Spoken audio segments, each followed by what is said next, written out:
යම රජ්ජුරු පස්සරයක් මතක් කරනවා එම්බා පුරුසේ නුඹ මේ අපායට ආවේ නුඹේ අම්මා කරපු කර්ම ගෙවන්න නෙමෙයි. නුඹේ තාත්තා කරපු අකුසල් ගෙවන්න ආව නෙමෙයි.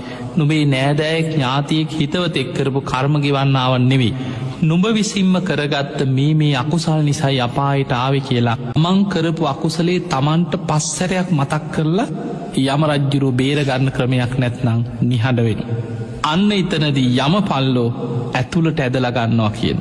යම රජ්ජුරු නිහඬ වෙච්ච ගමන් යමපල්ලෝ මොකද කරන්නේ? අපායේ දොරටුවෙන් ඇතුළට ඇදලා ගන්න. අන්න එතන ඉඳන් මේ දේවදූත සූත්‍රයේ තියෙන්නේ අපායෙන් අපායට වැටි මේ නිරේට ඇදිලා ගිය කෙනාට යමපල්ලෝ වද දෙන ආකාරය තමයි මේ දේශනාවේ සඳහන් වෙන්නේ.